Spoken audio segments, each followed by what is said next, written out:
Magandang araw, Brother Bador. Ako si Mark, isa akong born-again Christian. Sumulat po ako sa inyo upang ibahagi ko ang isang pangyayari sa aking buhay na kailan may di ko makakalimutan. Ganito po yun. Hoy Mark, kanina pa ako dito sa tabi mo. Di mo man lang ako nililingon. Nilo, sorry ah. Inaantok pa kasi ako eh. Napuyat kasi ako kagabi. Isinali kasi ako ng kaibigan ko sa contest ng Mr. and Miss Valentine sa amin. Ayun, gabi na ako nakauwi. Kaya nga kita tinabihan, pare, congratulate ka. Kasi di ba ikaw ang nanalo ng Mr. Valentine? Ha? Eh paano mo nalaman? Hindi ka naman taga ron sa amin. Alam mo na, may pakpak ang balita, may tenga ang lupa. Anong ibig mong sabihin? Ayun no, si Leia, di ba taga roon sa inyo yan? Kabarangay nyo? Itinext niya agad sa akin kasi alam naman niyang BFF tayo eh. Tsaka may crush yata sa iyo yan, Mark, kaya sinusubaybayan ka. Tumigil ka nga, Nilo. Alam mo naman, kahit siya na lang ang natitirang babae sa mundo, hindi ko papatusin yan, no? Grabe ka naman, may tsura naman si Leia. Tsaka disente naman ang trabaho. Teller kayo pareho, di ba? Sa malaking bangko, Mark. Wala nga sa akin yan. Di ko nga siya type. Kung masyadong malakas, baka marinig tayo ni Leia. Kahit na, ayoko ng babaeng papansin. Ay naku, Nilo. Pumunta ka na nga dun sa pwesto mo. At huwag mo akong istorbohin. Tambak na ang papeles ko dito sa akin eh. Para i-check ko. Break time mo naman, di ba? Ba't di ka pa magpa-lunch? Eh wala pa nga akong karyebo. Kaya di pa ako pwede umalis. Nahalata ka yata ni Leia. Ayun, papalapit na siya. Sige na. Bye, Richard Gomez. Loko-loko. Mark, sige na. Mag-lunch ka na. Ako na muna dito. Salamat, Leia. Eh hindi pa naman ako gutom. Hintayin ko na lang yung karyebo ko. Nag-aalala lang naman ako eh. Baka maulcer ka dahil sa lipas ng gutom. Hindi pa naman ako gutom. At okay lang ako. Salamat. Okay, kung yan ang gusto mo. Brother Bador, kahit may itsura at mabait si Leia, ay hindi ko magawang maakit sa kanya. Dahil, ang pinapangarap ko ay iba. Halata ko naman na kahit mabait siya sa lahat, ay iba ang treatment niya pagdating sa akin. Masyado niya akong inaalala palagi eh. Hindi naman kami close, kung tutuusin. Madalas kong tawagan si Rika. Masayang-masaya ako kapag kausap ko siya, kahit sa phone lang. Umaasa ako na isang araw ay mapapasagot ko din siya. Kahit alam kong marami akong karibal sa panliligaw sa kanya. Sa totoo lang, lapitin din naman ako ng mga babae. At unang-una na nga doon, si Leia, na di ko nga lang pinapansin. Madalas nga ako mapagkamalan na may lahing Korean. Dahil sa naging maganda ang combination ng mama at papa ko. Pero ang alam ko ay may lahing Japanese ang tatay ko. At siya ang kamukha ko. Ang nanay ko naman ay half Chinese. Kaya siguro nababakas na may halo akong ibang lahi. Isa pa, matangkad ako at maputi. Kaya siguro yung isang kaibigan kong gay, si Carly, ay palagi akong gustong isama sa mga male pageant. Dahil din sa kanya, kaya ko nakilala dati pa yung isa sa mga alaga niya, si Rika, yung maganda, na madalas ding sumasali sa mga beauty pageant. Buti na lang, pumayag ako na sumali sa gaganaping contest ng Mr. in Miss Valentine sa aming lugar. Ayoko nga sana, kaya lang ang kulit ni Carly. Malaki daw ang chance kong manalo at wag na daw akong mag-inarte. At siya na ang bahala sa lahat, pati sa mga damit na isusuot ko. Buong event ay masaya ako dahil andun din si Rika. Napakaganda niya, lalo na sa suot niyang evening gown. Bagay na bagay sa kanya. Todo ang pa-impress ko. Siyempre, at talagang ginagalingan ko. Hindi ko sukat akalain na pareho naming masusungkit ang title. Pagkatapos ng event, ay nagyaya si Carly na i-treat niya daw kami sa isang sikat na resto bar sa aming lugar. Kasama ang iba pa naming mga kaibigan. Dahil kami ay nakakuha ng title na Mr. and Miss Valentine. Congratulations sa inyong dalawa. Bagay na bagay talaga ang pagkakapili sa inyo ng mga judges. Mark at Rika, iba talaga pag ako ang pumili ng isasaling candidate. Talagang palaging pasok sa top 5 finalists. Madalas title pa. Katulad nyo, proud na sabi ni Carly.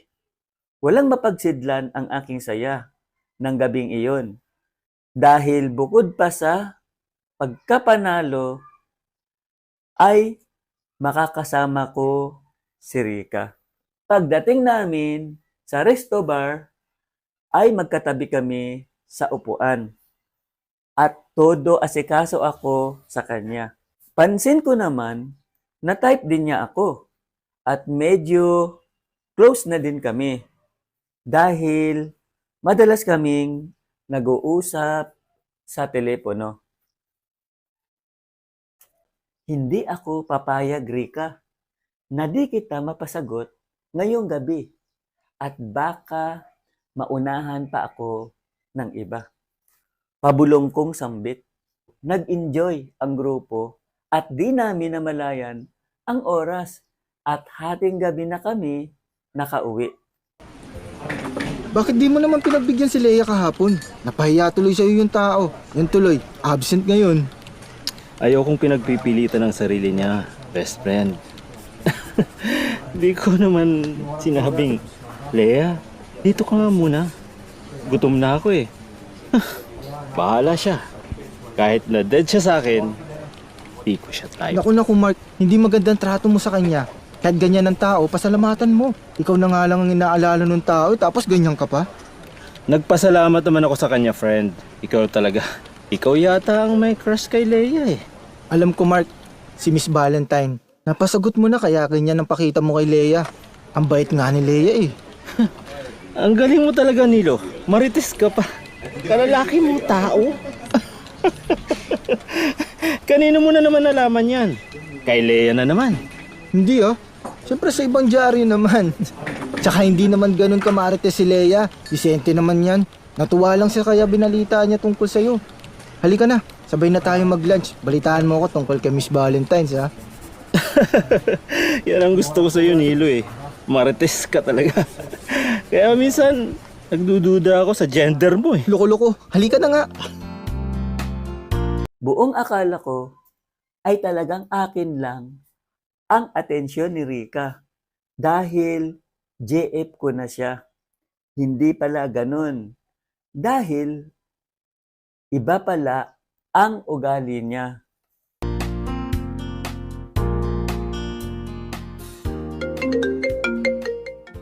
Hello? Hello, Rika? Hello? Who's this? Si Mark. Ay, akala ko si Benji. Who's Benji? Yung isang suitor ko. Hindi pa kasi niya alam na mag-una tayo. Inaaya niya akong mag-dinner eh. Ganun ba? Aayain din sana kitang mag-dinner eh. Pwede ba tayong mag-dinner together mamaya? Sige Mark. Kita tayo sa mall. Malapit dyan sa barangay natin. Okay, Rika. See you after 5. Okay, Mark. See you.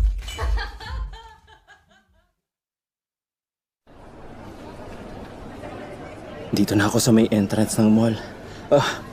Ayun, si Rika. Papalapit dito. Pero bakit may kasama siyang lalaki? Baka ipapakilala niya sa akin. Baka si Benji to. Mark, si Benji oh. Nakita ko siya pagbaba ng taxi oh.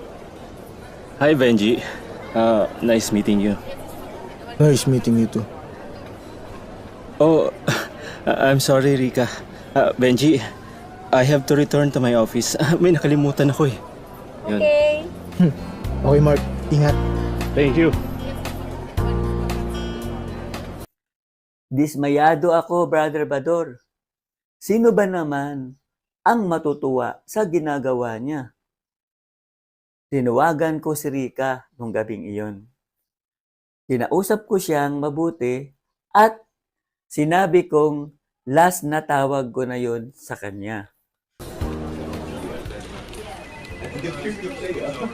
Kumusta ang dinner date niyo ni Rico, friend? Masaya ba? Anong masaya? Naiinis ako. Bakit naman? Two-timer pala ang babaeng yun. Kadate ko, tapos may kasama pang iba. Ipinakita pa sa akin na magkasama sila. So anong ginawa mo? Ano pa? Di iniwan ko. Iniwan ko silang dalawa. Nagalibay ako na may naiwan ako sa office. At buti na lang habang maaga. Nalaman ko ang ugali ng babaeng yun. Sabi ko na sa'yo eh. Buti sinabi ko na sa'yo na testingin mo muna. O di ngayon, alam mo na. Buti pa si Lea na lang ang dinner date mo.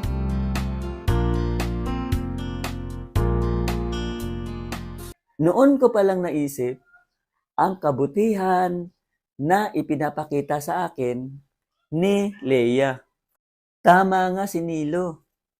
Hindi siya katulad ni Rika na kung sino-sinong lalaki ang ini-entertain kahit may taglay din na ganda at may mga pumuporma din sa kanya ay di naman niya binibigyan ng pansin.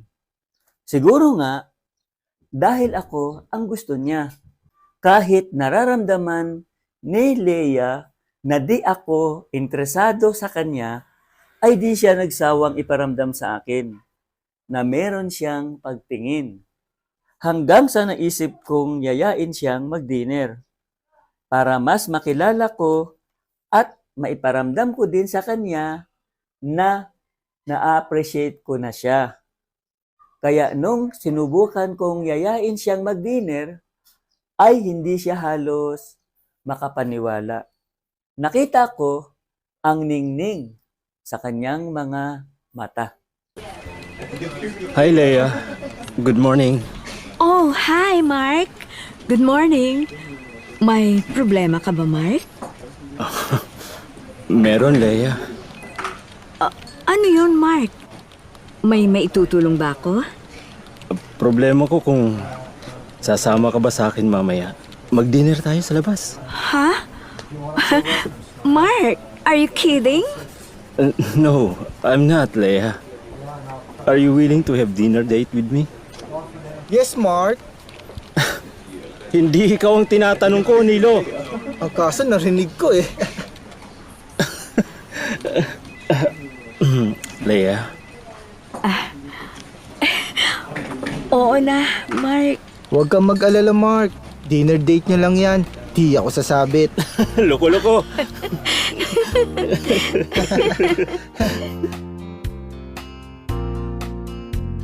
Brother Bador, nakilala ko na ng husto si Leia at napalapit ang loob ko sa kanya. Kinain ko din ang sinabi ko na hindi ko siya papatusin. Mahirap pala talagang magsalita ng tapos. Nahahalata na din ng mga kasamahan namin sa bangko na may something na sa amin. Naging JF ko na kasi siya at di na namin maitago. Kaya nag-resign na lang ako doon at nag-apply sa isang lending company. Natanggap naman ako kaagad at kalaunan ay naging supervisor. First year anniversary namin ay bala kong sorpresahin siya ng bonggang-bongga. Kinausap ko na din ang mga magulang ko tungkol dito. Kasabwat ko ang mga kaibigan kong si Carly at si Nilo sa plano kong espesyal at kakaibang engagement proposal. Sinamahan nila ako sa pakikipag-usap sa mga magulang ni Leia. Medyo nangangatog ako sa kaba nun. Kahit alam kong mababait din ang mga magulang niya.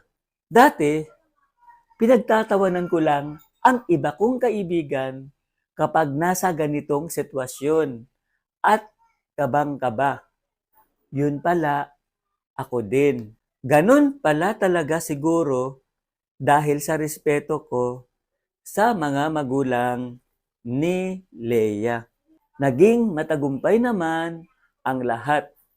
Sa huli ay naiyak sa tuwa ang aking mahal. Salamat sa Diyos sa pagkakaloob niya sa akin ng tulad ni Leia na napaka mapagmahal at may malawak na pangunawa. Mapagpalang araw sa ating lahat. Kumusta? Narinig natin ang isinalaysay na kwento sa pangalang Mark. Ganyan naman talaga kapag nagmahal. May taong napapadaan lang, ngunit nagiiwan ng mga alaala sa puso. Alaala ng tamis at pait. Siya yung minsan ay nagpasaya sa mundo mo. Sa malayo ka pa kasi nakatingin. Hindi mo tuloy agad napansin ang nasa tabi mo. Tandaan mo na kapag nagmahal ka, mahalin mo siya dahil mahal mo siya at deserve niya. Huwag lang yung mamahalin mo siya dahil mahal ka niya. Ngayon ay panahon na naman ng pag-ibig. Malakas ang loob mo manligaw dahil halata mo naman na gusto ka niya. Ang purpose mo na ligawan siya ay to make sure na mas mapopol in love siya sa'yo. Hindi mo na kailangan itanong kung meron kang chance sa kanya. Kasi, kita mo naman. Nakikita mo naman, di ba? Nagniningning ang mga mata niya kapag nagkakatinginan kayo. Pursue her and make her fall in love. Kasi, sure win ka naman. Just prove to her na sincere ka sa kanya because that's what a real man can do. 1 Corinthians 13:1. Ang pagmamahal. Kahit makapagsalita ako sa mga language ng mga tao o ng mga angels, kung hindi naman ako nagmamahal, para lang akong maingay na gong o cymbals. Ang sarap magmahal at mahalin. Lalo na't alam mo na kahit anong mangyari, ay ikaw ang kanyang pipiliin. Kaya purihin mo at pasalamatan ang Diyos dahil ang buhay ay regalo para mag-enjoy. At habang may buhay, may pag-asa. At ang ating pag-asa ay ang pag-asa kay Kristo. Halika, manalangin tayo. Heavenly Father, dinadakila ka po namin. Pinupuri ka namin at nagpapasalamat po kami sa lahat ng biyaya na aming natatanggap mula sa iyo. Naway gabayan kami sa lahat ng aming tatahaking landas at pipiliing desisyon. Ang lahat ng ito ay aming itinataas sa pangalan ng aming Panginoong Hesus. Amen.